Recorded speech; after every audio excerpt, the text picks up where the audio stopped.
Hello मेरे दोस्तों, आज हम लोग एक और सेंट्रल गवर्नमेंट की इंटर्नशिप की बात करने वाले हैं। ये इंटर्नशिप निकल के आई है नेशनल ह्यूमन राइट कमीशन के अंदर, NHRC के अंदर ये इंटर्नशिप निकल के आई है और ये सेंट्रल गवर्नमेंट के अंदर फॉल करती है। बट इस इंटर्नशिप की सबसे खास बात ये रहती है कि ये इंटर्नशिप ऑनलाइन है। आप इंडिया के किसी भी शहर में हैं, सिंपल सी आपको इसे ऑनलाइन अप्लाई करना है और ये इंटर्नशिप ऑनलाइन ही रहेगी। आपको कहीं पे आना जाना नहीं है, किसी शहर में आना जाना नहीं है।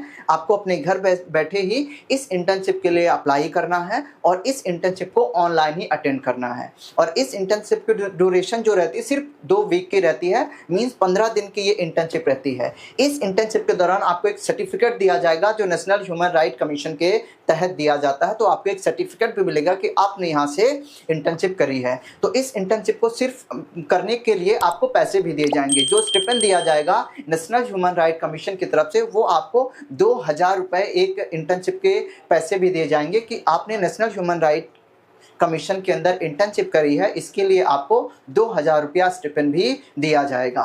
तो ये बहुत अच्छा मौका है। अगर आप कोई भी कोर्स कर रहे हैं, को कहीं पे भी एजुकेशन ले रहे हैं, कॉलेज स्टूडेंट है, तो डेफिनेटली आपको इसके अंदर अप्लाई करना चाहिए।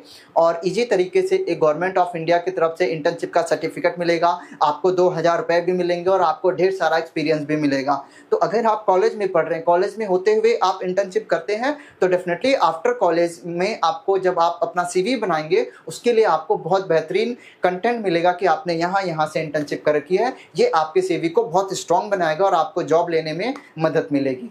तो बहुत सारी डिटेल्स और भी बाकी, इसके बारे में हम लोग बात करते हैं। एक बारी पैनल पे आते हैं। देख लीजिए, मैं यहाँ पे national human right commission of India की वेबसाइट पे हूँ। ये सेंट्रल गवर्नमेंट ऑफ इंडिया की है और आपको पता है ये ह्यूमन राइट को प्रोटेक्ट करने का काम करती है ये एजेंसी, ठीक है। तो अब देख लीजिए, ये जो शॉर्ट टर्म इंटर्नशिप निकल के आई है, यहाँ पे लिखा हुआ है application are invited for the student for short term internship, ठीक है। तो इसके लिए निकल के आई हुई है। जो आपके ड्यूरेशन रहेगी इंटर्नशिप करने का, वो 5 अगस्त से लेके 16 अगस्त तक आपको इंटर्नशिप करनी पड़ेगी, ठीक है। तो यहाँ पे देख लीजिए, अप्लाई के लिए अप्लाई नाउ पे क्लिक करना, अप्लाई कर सकते हैं। पर इसकी कुछ डाउनलोड करते हैं PDF और उसके मेन चीज़ों को जरा समझते हैं, ठीक है। 5 अगस्त से 16 अगस्त तक आपको इंटर्नशिप करनी होगी। ये इनकी ड्यूरेशन रहेगी। ये ऑनलाइन इंटर्नशिप है, आपको कहीं आना जाना नहीं है, कोई पेपर नहीं देना। सिलेक्शन बिल्कुल सिंपल है, आपको सिर्फ फॉर्म भर के छोड़ देना, इनकी कमेटी खुद ही सिलेक्ट करेगी आपको सिलेक्शन के लिए, ठीक है ना। तो ये बातों को आपको ध्यान में रखना है। जरा एलिजिबिलिटी क्राइटेरिया की हम लोग बात कर लेते हैं, कौन कौन लोग अप्लाई कर सकते हैं।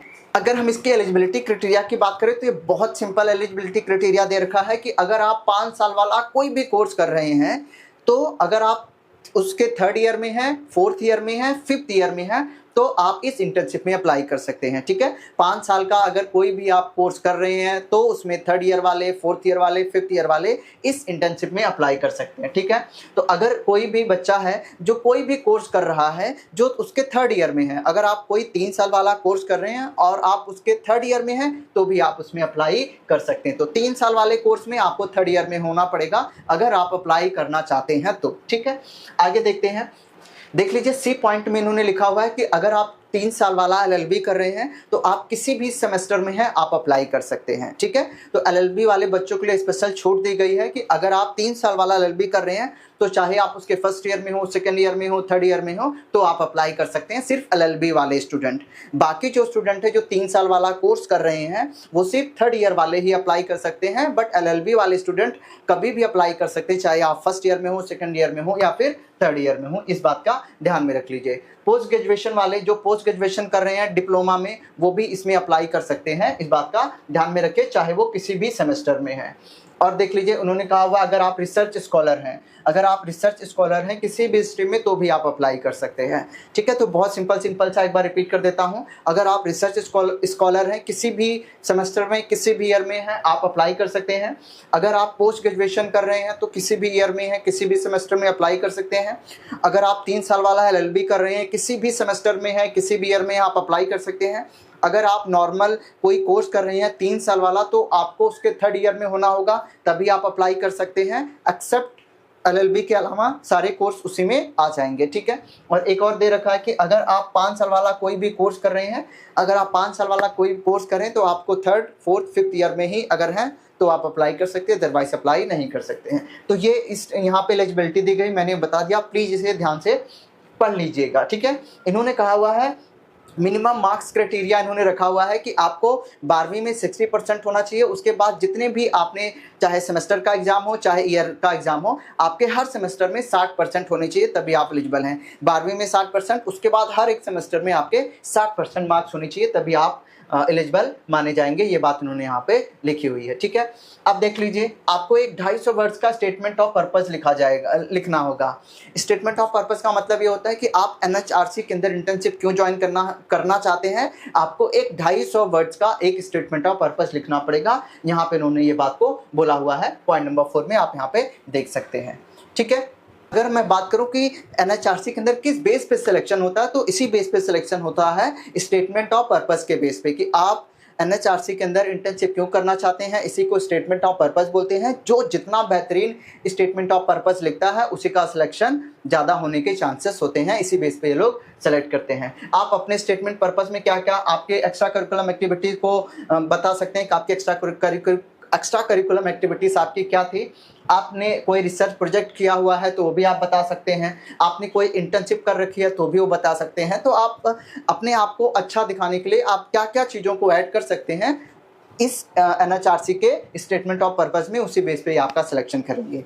तो स्टेटमेंट ऑफ पर्पस में आपकी जो भी अचीवमेंट्स है उसको भी आप ऐड कर सकते हैं, ठीक है। आगे चलते हैं जरा, इसमें देख लीजिए, आपको एक लेटर ऑफ रिकमेंडेशन देना होगा। प्लीज इस बात का ध्यान में रखिए, आपको एक लेटर ऑफ रिकमेंडेशन देना होगा। लेटर ऑफ रिकमेंडेशन आपको आपके कॉलेज वाले ही देंगे। यहाँ इसके नीचे प्रिंट आपको मिल जाएगा, ये प्रिंट निकालना है, अपने कॉलेज में ले जाके देना है, वो उसे भर के स्टैंप लगा के दे देंगे। उसी को हम लोग बोलते हैं लेटर ऑफ रिकमेंडेशन। आपके कॉलेज वाले आपको बना के देंगे, जो आपको अपलोड करना होगा, ठीक है। तो इस बात का ध्यान में रख लीजिए। तो अगर आपका कुछ भी, अगर आपकी कोई भी मार्कशीट मिस हुई, या फिर आपका कोई भी स्टेटमेंट ऑफ पर्पस मिस हुआ, या फिर आपका लेटर ऑफ रिकमेंडेशन, 3 चीज़ें, 12th की मार्कशीट, उसके आगे वाली सारी मार्कशीट अपलोड करनी होगी, स्टेटमेंट ऑफ पर्पस अपलोड करना होगा, लेटर ऑफ रिकमेंडेशन अपलोड करना होगा। इन सब चीज़ों में से कोई भी चीज़ मिस नहीं होनी चाहिए। अगर मिस हुई तो आप एलिजिबल नहीं होंगे। देख लीजिए, ये फुल टाइम इंटर्नशिप करनी होगी आपको। 10 बजे से लेकर 5:30 बजे तक यहाँ पे टाइमिंग दे रखा है। हालांकि ये इंटर्नशिप ऑनलाइन है, बट फिर भी कैमरे के सामने 10 से 5:30 आपको बैठना पड़ेगा, ये इन्होंने बोला हुआ है, ठीक है। एक चीज़ और है, आप 1 जुलाई 2024 को आपकी एज 28 साल से बड़ी नहीं होनी चाहिए। अगर आप बड़े होंगे तो आप अप्लाई नहीं कर पाएंगे। यहाँ पे इन्होंने ये बात को लिखा हुआ है, ठीक है। ये अब हम लोग बात करते हैं कि ये जो इंटर्नशिप होगी 2 वीक की, तो वहाँ पे आपको क्या क्या करना होगा, इसके बारे में थोड़ा सा डिस्कस कर लेते हैं। देख लीजिए, इन्होंने यहाँ पे लिखा हुआ है, वहाँ पे जब आप 2 वीक के लिए जाएंगे तो वहाँ पे क्या क्या होगा, इन्होंने थोड़ा ब्रीफ यहाँ पे दे रखा है। पहला होगा, आपका इंटरेक्शन कराया जाएगा किससे, ऑनरेबल चेयरपर्सन से और मेंबर ऑफ एनएचआरसी से। जो लोग वहाँ पे होंगे तो उनका भाषण होगा, जो आप सुनेंगे वही उनका इंटरेक्शन बोलते हैं उसी को, ठीक है। आपको ग्रुप प्रोजेक्ट दिया जा सकता है ह्यूमन राइट कमीशन या ह्यूमन राइट इश्यूज के ऊपर। आप बुक रिव्यूज वहाँ पे कराई जा सकती है। कोई फिल्म आपको दिखाई जा सकती है ह्यूमन राइट्स के ऊपर या चाइल्ड लेबर के ऊपर। ये बात यहाँ पे बोली गई है, जैसे एंटी ट्रैफिकिंग के ऊपर, health including the mental health, इन सब के ऊपर, मीन्स ह्यूमन राइट्स के ऊपर ही आपको कोई फिल्म दिखाई जाएगी, ठीक है। तो ये यहाँ पे उन्होंने बोला हुआ है। फिर आपको वर्चुअल टूर कराया जाएगा। वर्चुअल टूर मतलब ऑनलाइन ही आपको टूर कराया जाएगा। कहाँ का? जैसे आपको वर्चुअल टूर कराया जाएगा जेल का, पुलिस स्टेशन का, एनजीओ का, शेल्टर हाउस का। तो यहाँ पे ये वर्चुअल टूर भी आपको करना पड़ेगा। तो देख लिया आपने, ये इन सब चीज़ों, यही 2 हफ्ते के अंदर ये लोग यही करवाएंगे। बुक रिव्यू कराएंगे, फिल्म दिखाएंगे, वर्चुअल टूर करवाएंगे और एनएचआरसी के जो मेंबर हैं उनका इंट्रोडक्शन आपसे करवाएंगे। अगर आपने वहाँ पे बहुत बेहतरीन काम किया और बहुत अच्छे इंटर्न बन के निकले तो आपको कुछ एक्स्ट्रा कैश भी दिए जाएंगे। देखिए, पहली बात तो आपको इंटर्नशिप करने के लिए हर बच्चे को 2000 रुपया दिया जाएगा। ये स्टिपेंड है, ये ध्यान में रख लीजिए। जब आपकी इंटर्नशिप खत्म होगी तब आपको 2000 रुपया दिया जाएगा, इन्होंने यहाँ पे बोला हुआ। और आपको पंक्चुअलिटी, डिसिप्लिन, पार्टिसिपेशन, इन सब चीज़ों को मेंटेन करके रखना है इंटर्नशिप के दौरान। ये बात को ध्यान में रख लीजिए, ठीक है। यहाँ पे एक चीज़ और यहाँ पे लिखी हुई है, आपको अपनी अटेंडेंस भी बना के रखनी है उसके जब भी इंटर्नशिप चलेगी आपको, इंटर्नशिप के दौरान। अब देख लीजिए, इन्होंने बोला लास्ट डेट ऑफ अप्लाई जो इंटर्नशिप है वो 21 जुलाई आपकी लास्ट डेट है। तो प्लीज़ 21 जुलाई से पहले आप इसे अप्लाई कर लीजिएगा, ठीक है। 21 July will be last date for apply of internship, ठीक है। इसका ध्यान रख लीजिए, 21 जुलाई से पहले आपको अप्लाई कर लेना है।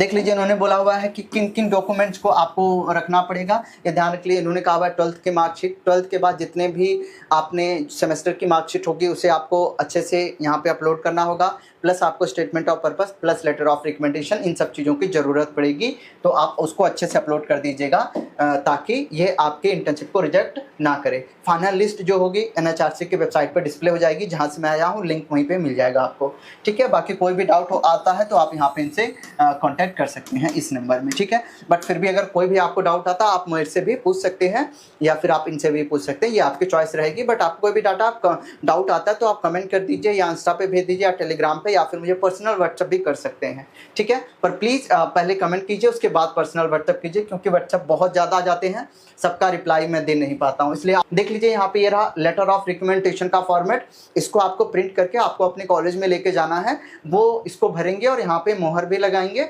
यही आपको अपलोड करना होगा, ठीक है। यही होता है लेटर ऑफ रिकमेंडेशन, इस बात का ध्यान में रख लीजिए।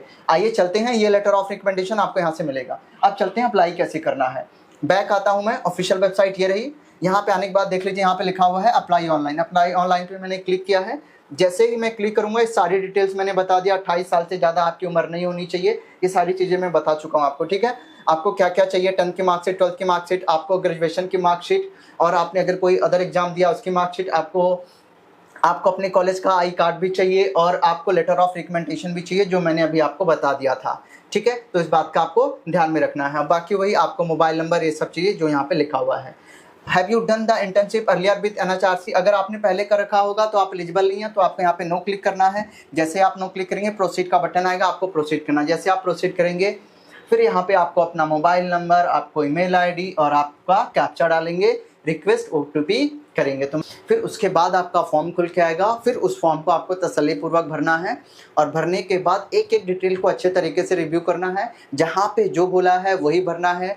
PDF का साइज हमेशा चेक कर लेना है कि जितने PDF में बोला है उसका साइज उतना ही होना चाहिए, अदरवाइज आपका फॉर्म सबमिट नहीं होना है, ठीक है। तो कोई भी जो PDF आप स्कैन करेंगे वो अच्छे तरीके से विजिबल होनी चाहिए, दिखाई देनी चाहिए PDF में क्या लिखा हुआ है। तो सारा अगर डिटेल्स आप अच्छे से भरेंगे, तसल्लीपूर्वक भरेंगे, तो डेफिनेटली आपका ये इंटर्नशिप का फॉर्म भी सबमिट हो जाएगा और आपका सिलेक्शन भी हो जाएगा।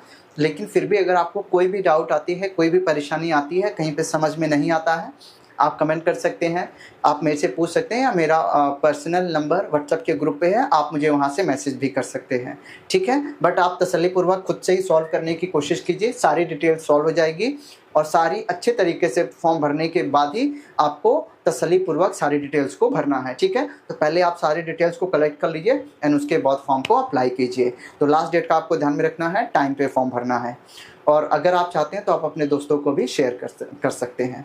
फिलहाल के लिए अभी इतना रखते हैं, मिलते हैं अगली वीडियो में।